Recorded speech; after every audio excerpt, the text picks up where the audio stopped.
बिस्मिल्लाहिर्रहमानिर्रहीम। अस्सलामु अलैकुम वरहमतुल्लाहि वबरकातुहू। मैं आज आपको अपनी इस सीरीज़ की अगली एपिसोड 13 में खुश आमदीद कहता हूँ। उम्मीद करता हूँ पिछले दिनों की तरह आपको ये वीडियो भी मेरी पसंद आएगी।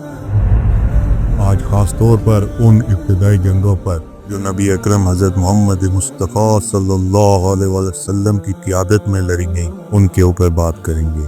ये जंगें इस्लामी तारीख़ के अहम मोड़ साबित हुई और इनका मकसद न सिर्फ इस्लाम की बका था बल्कि मुसलमानों के इज्तिमाई ताकत का इजहार भी था। अजीज़ दोस्तों, ये जंगें इस्लामी तारीख़ के अहम मोड़ साबित हुई और इनका मकसद न सिर्फ इस्लाम की बका बल्कि मुसलमानों की इज्तिमाई ताकत का इजहार भी था।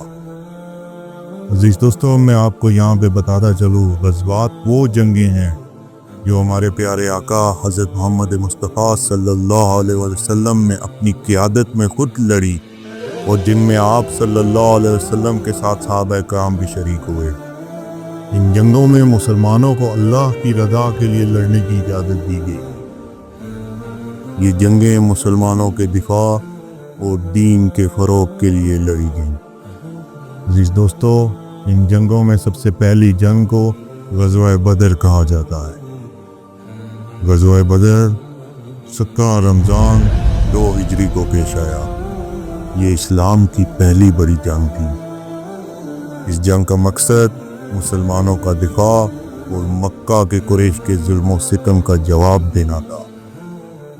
कुरैश मक्का की फ़ौज मुसलमानों के ख़िलाफ़ जंग के लिए निकली थी, लेकिन अल्लाह की मदद से मुसलमानों ने मक्का की ताकतवर फ़ौज को बदर के मैदान में शिकस्त दी। ये फ़तह इस्लाम के लिए संगे मील साबित हुई। अजीज़ दोस्तों, इस्लाम का दूसरा ग़ज़वा ग़ज़वा ओहद के नाम से जाना जाता है। ग़ज़वा ओहद 3 हिजरी में पेश आया और ये बदर के बाद मुसलमानों को एक बहुत बड़ा इम्तिहान देने वाला वाक़या था। अजीज़ दोस्तों, कुरैश की तरफ से बदला लेने के लिए ओहद के मैदान में जंग छेड़ी गई। इस जंग में इब्तिदाई तौर पर मुसलमानों की कामयाबी हुई, मगर बाद में एक गलती की वजह से मुसलमानों को शिकस्त का सामना करना पड़ा। इस जंग में हमारे प्यारे आका हज़रत मोहम्मद मुस्तफ़ा सल्लल्लाहु अलैहि वसल्लम की अज़ीम कुर्बानी और सहाबा कराम की शुजाअत को नुमायां तौर पर देखा गया। तीसरा ग़ज़वा ग़ज़वा खंदक के नाम से जाना जाता है। ग़ज़वा खंदक 5 हिजरी में पेश आया और ये मदीना के दिफा के लिए अहम तरीन जंगों में से एक थी। ग़ज़वा खंदक मदीना पर कुरैश और उनके इत्तेहादियों का हमला था।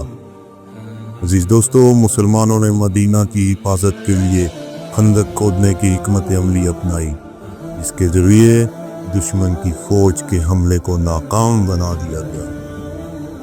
इस जंग में अल्लाह की मदद से मुसलमानों को फ़तह नसीब हुई। चौथा ग़ज़वा ग़ज़वा हुनैन के नाम से जाना जाता है। ग़ज़वा हुनैन 8 हिजरी में पेश आया और ये जंग फ़तह मक्का के बाद हुई। कुरैश और उनके इत्तेहादियों के बाकी बचे हुए गिरोहों के साथ लड़ाई की। हुनैन के मैदान में मुसलमानों को इब्तदाई तौर पर मुश्किलात का सामना करना पड़ा, मगर फिर अल्लाह की मदद से मुसलमानों में फ़तह हासिल। अज़ीज़ दोस्तों, ग़ज़वात का मकसद सिर्फ जंग या दुश्मनों के ख़िलाफ़ लड़ना नहीं था, बल्कि इनका मकसद इस्लाम की बका और अल्लाह के दीन की सरबुलंदी था। इन जंगों ने मुसलमानों को एक मजबूत और मुत्तहिद रियासत की सूरत में उभारा। अज़ीज़ दोस्तों, ग़ज़वात इस्लाम ना सिर्फ जंगें थी बल्कि ये मुसलमानों की तालीम, इत्तेहाद और शुजाअत का मज़हर थी। इन जंगों की बदौलत इस्लाम ना सिर्फ मक्का और मदीना में बल्कि पूरे अरब में फैलने लगा। इंशाअल्लाह हम अपनी अगली वीडियो में ग़ज़वा बदर की तफसील बयान करेंगे और उसमें आपको ये सीखने का मौका मिलेगा कि मुसलमानों ने कैसे अपना दिफा किया और मक्का के कुरैश کہ ظلم و ستم کا جواب کیسے دیا۔ امید کرتا ہوں آپ کو آج کی میری ویڈیو پسند آئی۔ اگر مہربانی آپ ہمارے چینل کو لازمی سبسکرائب کریں اور اس ویڈیو کو شیئر کریں تاکہ مزید اہم تاریخی واقعات آپ تک پہنچ سکیں۔ اللہ تعالیٰ ہمیں غزوات اسلام سے زیادہ سیکھنے کا موقع دے۔ آمین۔